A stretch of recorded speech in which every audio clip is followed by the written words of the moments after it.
EPFO ने अपने subscribers के हित में एक बड़ा फैसला लिया है। अब लोग 6 महीने से कम की नौकरी के बाद भी ईपीएफओ के पेंशन फंड में फंसे पैसे निकाल सकेंगे। इसके लिए उन्हें 60 साल या रिटायरमेंट तक का इंतजार नहीं करना होगा।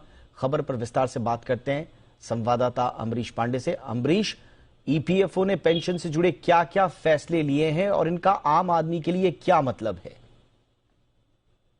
दीपक, सेंट्रल बोर्ड ऑफ ट्रस्टीज ने जो 3 बड़े फैसले लिए हैं जो कि सभी से कनेक्टेड हैं, वो सबसे अहम फैसला ये है कि अगर आपकी नौकरी 6 महीने से कम समय की भी थी और आपका जो कंट्रीब्यूशन था जो कि पेंशन फंड में जा रहा था, वो अब आप तुरंत क्लेम कर सकते हैं जैसे ही आपने नौकरी छोड़ी है या आपकी नौकरी गई है। आमतौर पर यह व्यवस्था थी कि 6 महीने से कम की नौकरी है तो वो पूल फंड में चला जाता था, वो आप क्लेम नहीं कर पाते थे, और 6 महीने से ज्यादा की नौकरी होने पर वो जो पेंशन थी वो आपको 60वें साल में जब आप रिटायर हो रहे हैं तब आपको क्लेम करनी पड़ती थी। अब ये व्यवस्था आने से ये फायदा होगा कि हमारा वो पैसा अगर कम अमाउंट फंसा है जो कि 6 महीने से कम नौकरी का है तो वो हमको तुरंत मिल जाएगा, जो कि उस आदमी के लिए एक बेनिफिट होगा जो कि 60 साल तक उस फालतू से छोटे से पैसे के लिए इंतजार करता था। दूसरा अहम फैसला ये है कि सरकार ने जो इसका रेजीम है वो बढ़ाने का एक लक्ष्य तय किया है। 5 साल में 10 करोड़ से ज्यादा का जो सब्सक्राइबर बेस है वो बनाने की कोशिश करेगी सरकार। इसके लिए तमाम तरीके के जो उपाय हैं, चाहे वो आर्टिफिशियल इंटेलिजेंस हो, इसके अलावा जो इंटेलिजेंस हो, इंटरनेट का इस्तेमाल हो, या तमाम जो नई टेक्निक्स हैं उनके इस्तेमाल के जरिए, ग्रीवांस रिड्रेसल के जरिए, इसके जरिए लोगों को जोड़ा जाएगा।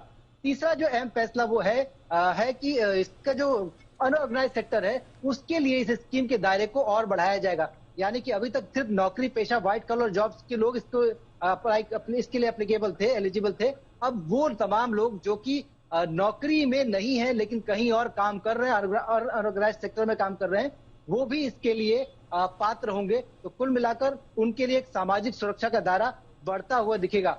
इसके अलावा जो ईटीएफ से जुड़ा जो फैसला था वो ये कहता है कि ईटीएफ का रिडेम्पशन जो है सरकार बीच बीच में पॉलिसी के जरिए करती रहेगी ताकि ईपीएफ के पास ज्यादा पैसा आ सके, जिससे कि ब्याज दरों को वो ज्यादा मात्रा में, यानी कि एक थ्रेशोल्ड से ऊपर ही रख सके। लगातार वो जो रिव्यू करना होता है ब्याज दरों का वो न करना पड़े। तो कुल मिलाकर सरकार कई सारे ऐसे फैसले लेकर रही है ताकि आम आदमी को जो कि ईपीएफ से जुड़ा हुआ है, जिसके लिए कि ईपीएफ का जो फंड होता है एक बड़ा सहारा होता है, उसको वो सहारा वाकई सहारे की तरह दिखे और उसके लिए उसको वेट न करना पड़े। जी दीपक। बिल्कुल, तो ये एक आम आदमी के लिए, एक ईपीएफओ से जुड़े हुए लोगों के लिए बहुत ही बड़ी खबर है।